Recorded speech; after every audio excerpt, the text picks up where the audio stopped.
Boa tarde, gente. Tudo bem? Como vocês estão? Espero que todos estejam bem. Saudade de todos vocês. Vamos continuar nossa matéria aqui de Direito Penal. Essa acredito que vai ser a nossa penúltima aula. Vamos aqui encerrando nosso conteúdo. Hoje a gente encerra os crimes contra o patrimônio, beleza? Vamos lá. Hoje nós vamos estudar os crimes do artigo 171 e 180 do Código Penal, respectivamente crime de estelionato e crime de receptação, beleza? Então vamos lá, vamos começar no artigo 171, crime de estelionato. Crime de estelionato no artigo 171 tem como redação, obter para si ou para outrem vantagem ilícita, de patrimônio alheio, utilizando de artifício ardil ou outro meio fraudulento. Então, o crime de estelionato, ele tem como redação, o tipo penal em que um sujeito ativo, ele obtém para si ou para outrem uma vantagem ilícita, decorrente de patrimônio de outra pessoa, e para isso ele se utiliza de um meio, de um artifício, enganoso, de um artifício ardil, de um meio fraudulento, para realizar essa obtenção dessa vantagem ilícita. Então vamos lá, crime de estelionato, gente, você já deve ter muito ouvido a expressão, fulano de tal estelionatário. E a gente vai explicar um pouquinho melhor. O crime de estelionato, ele é um crime contra o patrimônio, o bem jurídico tutelado pela lei é o patrimônio alheio. O crime de estelionato, ele se caracteriza, principalmente pelo meio, pela forma em que o crime é praticado. No crime de estelionato, o sujeito ativo ele vai obter para si ou para outrem uma vantagem ilícita, uma vantagem, advinda do patrimônio alheio, só que para isso ele vai se utilizar de um meio, um artifício, ardil ou enganoso ou fraudulento. Basicamente, aqui traduzindo para a linguagem popular, no crime de estelionato, o criminoso, ele engana a vítima. Ele se utiliza, de um artifício, ele se utiliza ali de uma artimanha e ele faz com que a vítima, ela erre ou ela permaneça no erro. Então, no crime de estelionato, o que acontece, gente, é uma verdadeira fraude contra patrimônio alheio. O crime de estelionato, ele é uma verdadeira fraude ao patrimônio alheio. No crime de estelionato, o sujeito ativo, ele vai obter uma vantagem através de fraudes que ele realiza em relação às suas vítimas. No estelionato, a vantagem que o sujeito ativo, que o criminoso adquire e consegue obter, ele só faz isso porque ele utiliza de algum artifício, de algum meio fraudulento, de alguma artimanha, de algum engano, de algum engodo, que é o que a doutrina também fala, que é um engodo, um meio capaz de enganar outra pessoa. Ele utiliza então desses meios, desses mecanismos para que a vítima erre ou para que a vítima permaneça em erro, beleza? Então essas são as principais características do estelionato. Vamos lá. O artigo 171, ele descreve algumas formas em que o artifício, o meio, pode ser utilizado. O artigo 171 diz que o artifício utilizado no estelionato, ele pode ser ardil, ou também pode ser qualquer tipo de meio fraudulento. Então é o seguinte, no artigo 171 diz que o estelionato, ele é praticado através de artifício, ardil ou qualquer outro meio fraudulento. O que é um artifício?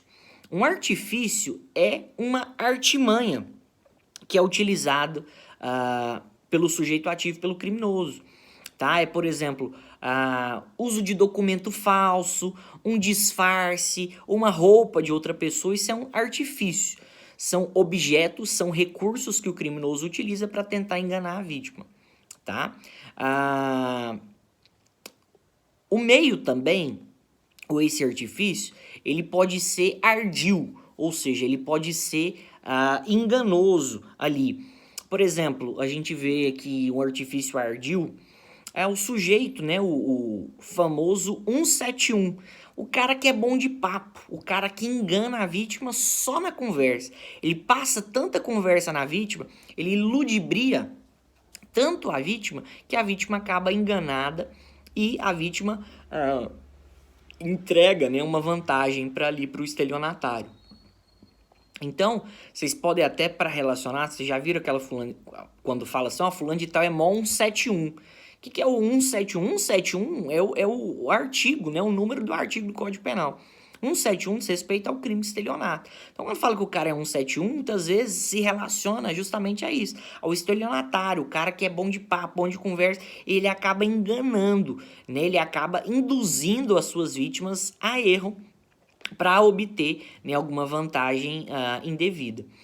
E aí eu só queria dar um exemplo para vocês, para ficar bem claro. Isso daqui foi uma história real, porque na verdade aconteceu com a minha mãe, tá, gente? Seguinte, certo dia, há um tempo atrás, minha mãe estava em casa, o celular dela era da Claro, né, operadora Claro, liga para ela, tá, a cobrar de um número da TIM, a cobrar um número da TIM, e ela atende. Resumindo a história, era um pessoal que tava, se brincar, até preso, ligar para minha mãe e falar assim, olha, a senhora é de qual operadora? Ela da operadora Claro. Eles falaram assim, olha, seguinte, nós aqui sorteamos a linha da senhora e a senhora vai ganhar um monte de vantagem. Vai ganhar carro, vai ganhar prêmio em dinheiro, vai ganhar um monte de coisa. Prometeram, falaram que minha mãe tinha sido sorteada e tinha sido premiada num, né, sei lá, num sorteio, né, ou de alguma promoção lá da Claro, e falar para ela, olha, para a senhora ter acesso e ganhar esses prêmios, a gente só precisa que você faça o seguinte, que a senhora vai na banca mais próxima e compre 10 cartões de recarga de crédito e faça a recarga para esses números.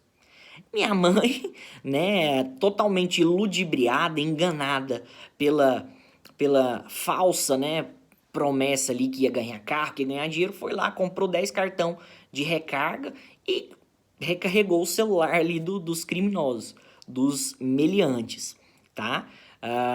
Então, ou seja, o que ela fez? Ela basicamente caiu num golpe, né? Ela caiu num golpe. Foi vítima ali de estelionato.